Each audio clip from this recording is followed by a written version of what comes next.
সুলাইমান জাজুরি একটা জঙ্গল দেখতে পেলেন।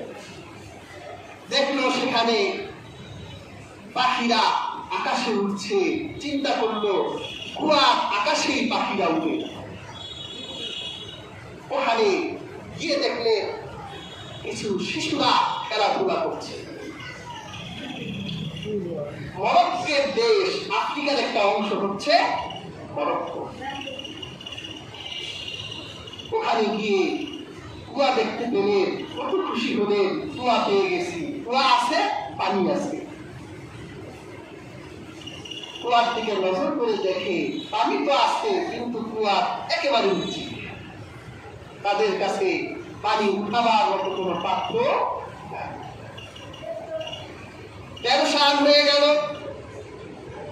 কুয়া আছে, পানি আছে, এই পানি তো ওঠানো সম্ভব না। হঠাৎ করে দেখে কুয়ার পাশে খেলাধুলা করছে শিশুরা। এই শিশুদের ভেতর থেকে ছোট্ট একটা মেয়ে শিশু দৌড়ে আবু আব্দুল্লাহ মোহাম্মদ ইবনে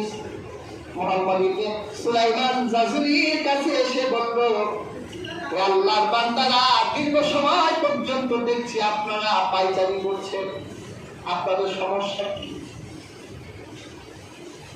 আল্লাহ নবী বলেন, এমন সমস্যা মা তোমাকে বললে তুমি সমস্যা সমাধান দিতে পারবা না।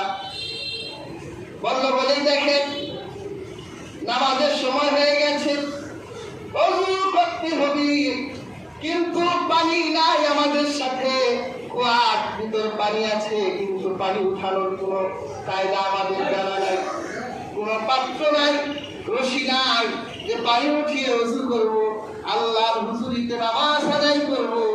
ওই ছোট্ট মেয়েটি কি জবাব দিল? আশ্চর্য হবে। মেয়েটি জবাব দিল, আল্লাহর ওলি, তুমি পানির জন্য পায়চারি করছো, তুমি একটা পাত্রের জন্য পায়চারি করছো। পাত্র ছাড়া কি এই কুয়ার ভিতর থেকে পানি উঠানো যায় না? পাত্র ছাড়া পানি উঠানো যায় না? আবু আব্দুল্লাহ মুহাম্মদ ইবনে সুলাইমান বলল, সবক তো লাগবে, উপাদান তো লাগবে, তা না হলে পানি কিভাবে উঠাবে? মেয়েটা বললো, দাঁড়াও, পানি দেখো কিভাবে উঠে।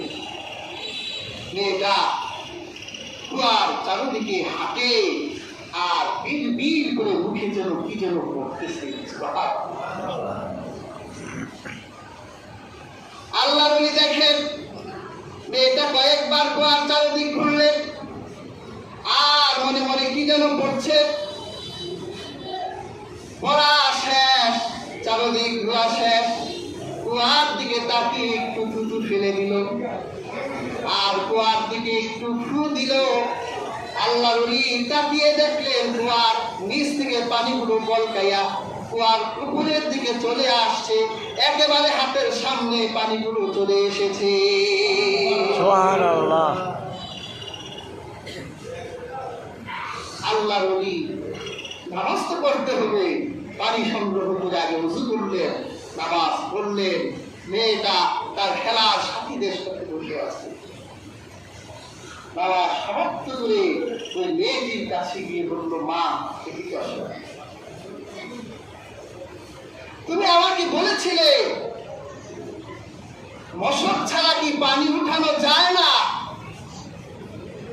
আমার ইকিন ছিল না, তুমি আমার ভিতরে ইকিন পয়দা করেছো। কিভাবে তুমি মর্যাদা পেলে? তুমি আমাকে একটু বলো।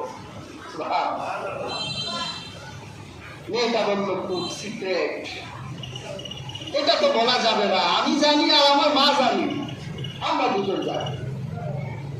আমার মা ছোটবেলায় তার ফুলের ভিতরে রেখে তিনি নিজে আমল করতে, আমাকে আমল করাতেন।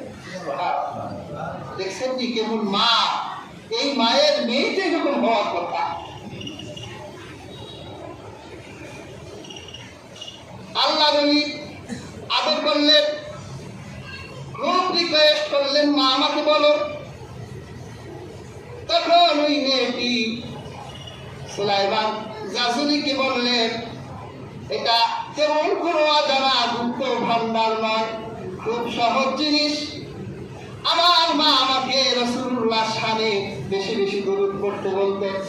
সুবহানাল্লাহ। আমার মা আমাকে বলতেন, তুমি যখন মরুভূমিতে তোমার বন্ধু বান্ধবীদের সাথে পশু চড়াতে যাও, তোমার বন্ধু বান্ধবরা মরুভূমির ভিতরে খেলে খেলে সময় নষ্ট করবে, তুমি তাদের সাথে খেলাধুলায় মগ্ন হইও না। একাকী নীরব নিভৃতে বসে মদিনায় রাসূলের রওজা আর ধারে প্রত্যেকটা মুহূর্তে মুহূর্তে দরুদের সালাম প্রেরণ করবে। সুবহানাল্লাহ। আমি আমার বন্ধুদের সাথে, আমার খেলার সাথীদের সাথে আমি সময় নষ্ট করি না, ওরা খেলে। আর আমি দর্শকের সারিতে বসে বসে মদিনায় রাসূলের রওজা পড়ে আল্লাহ রাসূলের শানে বেশি বেশি দরুদ পড়ি, আল্লাহ রাসূলের শানে বেশি বেশি সালাম করি। এই জন্য আমার মুখটা পবিত্র হয়ে গেছে। যখনই আমার মনে কোনো আশা বাসনা জাগ্রত হয়, তখন আমি আল্লাহ রাসূলের শানে দরুদ পড়ে আমি আল্লাহর কাছে চাওয়ার সাথে সাথে আল্লাহ আমার চাওয়া পূর্ণ করে দেয়।